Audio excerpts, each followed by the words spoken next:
But likewise, my friends, there are 10 productive roles that managers play. And you may spot some of these roles in your own life, and I'd like to share them with you. Here's the first one, the facilitator. The manager who facilitates the process, who makes it easy for people to do their jobs.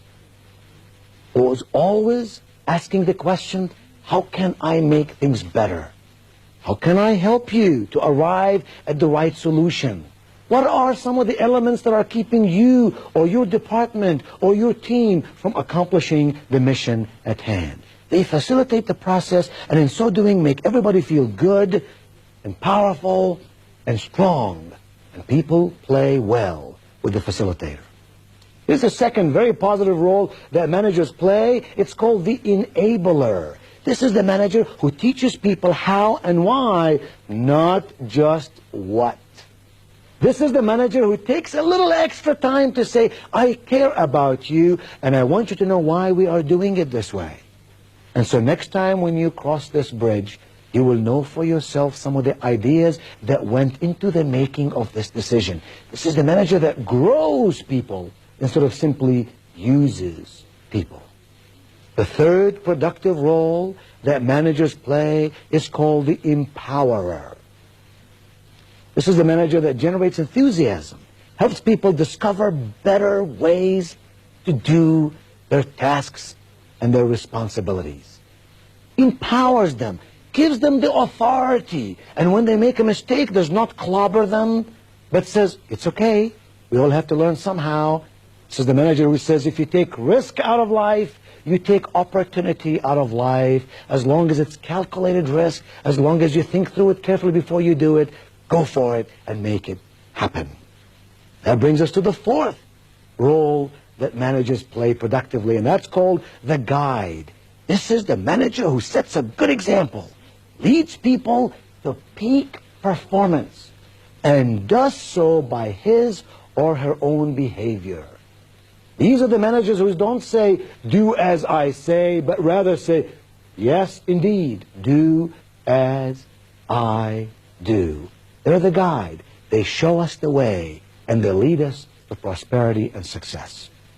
The fifth role is called the encourager. This is the manager who helps people believe in themselves, lifts people when they feel down, but without assuming the responsibility for their problems. Do you know the manager I'm talking about? The individual who lifts you up and makes you feel very special and moves you along the way to success, but does not necessarily do the job for you, does not necessarily assume all your responsibilities, rather just helps you to do them well.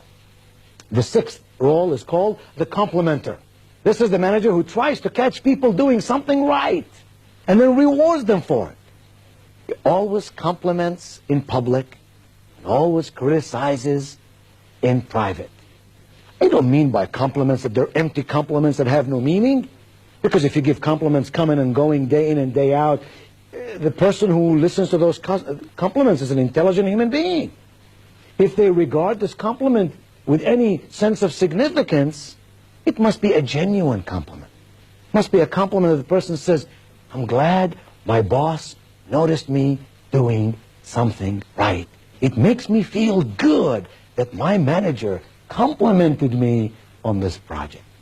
Number 7, the peacemaker. This is the manager who works constructively to settle disputes. This is the manager who serves as an advocate to both management and workers. You know what I'm talking about? This is not the manager who simply passes the buck. This is the manager who says, management is here, employees are here, how can I build between those two a partnership for profit?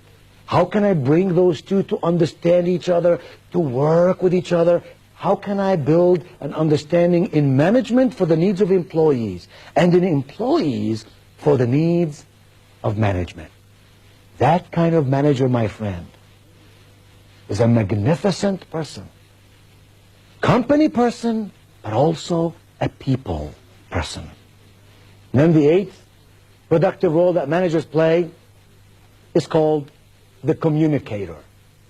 Can you think of anything more important in human relationships than your ability and my ability to communicate effectively with each other? To speak in a way that people understand? To listen to people in a way that they know we care? To observe what's going on around us and about us in a way that we can catch facts and figures so we can do our job better? Communication ultimately is at the very heart of all we do. We're not machines, we're persons, and persons must communicate. The manager who knows how to explain to his or her people what to do and how to do it and why it's important that they do it is a communicator, and we need more and more of those managers. Number 9 is the challenger. This is the manager who shows people their potential without highlighting their failures. This is the manager who rewards people for their progress. Fair? Yes. Accurate? Yes. Does not give away anything that doesn't need to be given away, but is always tuned in to what's going with the people and how they can go to higher degrees of peak performance. And finally, the 10th productive role that managers play is called the evaluator. This is the manager who makes it clear what is expected. This is the manager who inspects the results and lets people know exactly where they stand. Don't you love the person who evaluates the process and shares with you in a loving way the results? You know at all times where you stand with them. There are no hidden agendas. You're not afraid of the unknown. You know where you are. And when you do something well, they reward you. And when you don't do something well, they tell you how you can do it better the next time.